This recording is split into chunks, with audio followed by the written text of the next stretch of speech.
Hey everyone, and welcome to RUBIN'S Mind Lab, where we break down the latest research into what it really means. Have you ever spent weeks pouring your heart and soul into a research project? Organizing your data, checking every single detail, only to wonder if anyone out there will actually notice your work. We all want our efforts to count for something, right?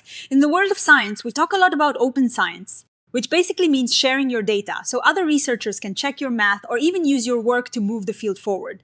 But there's a huge debate happening behind the scenes. Do scientists actually get rewarded for being open and sharing their data?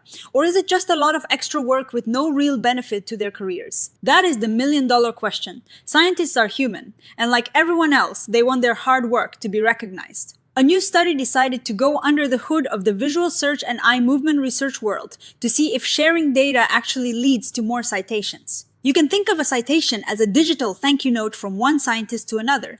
When someone cites your paper, they are basically saying, hey, this study was useful enough that I need to include it in my own work. The team behind this study took a huge pile of research papers published between 2017 and 2022.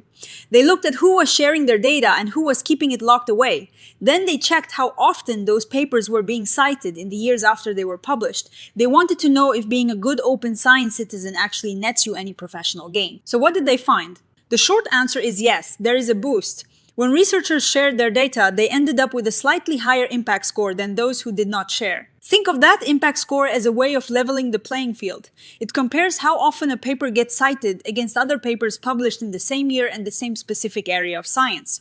Because it is a fair comparison, it tells us that the advantage is likely real, and not just because some topics are naturally more popular than others. This part was super interesting.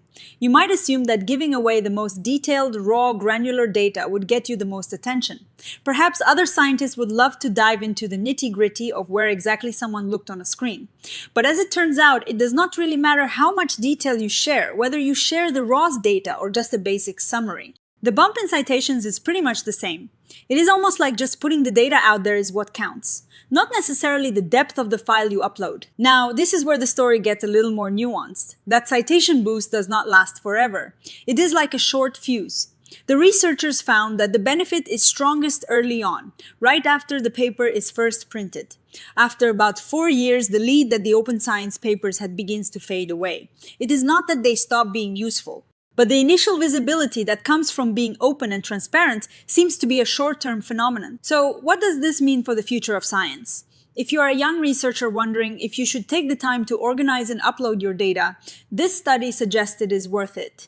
It is not a massive life-changing explosion of citations, but it is a steady advantage. It is a way to make your work more visible and accessible to your peers. However, we have to keep our feet on the ground. This study is observational. We cannot say for sure that sharing data caused the increase in citations. Perhaps the researchers who share data are just more organized, more active, or care more about their work. And that is why they get more citations. We just do not know the exact cause. Another thing to keep in mind is the sample size. Science is huge, and this study focused on one specific corner of psychology. It is possible that in other fields, the benefit of sharing data is much larger or maybe even smaller. We are still learning how the culture of science affects these numbers. Despite those limitations, I think this is a fantastic step forward. Science is built on trust, and sharing data is the ultimate way to show your work. It is cool to see evidence that being a better, more transparent scientist might actually pay off, even if it is just in the form of a few extra shout-outs from your colleagues. If we want the credibility revolution in psychology to stick, we need incentives that align with doing good. Rigorous work. What do you think? Should every scientist be required to share their raw data, or does that create too much of a hurdle for underfunded labs?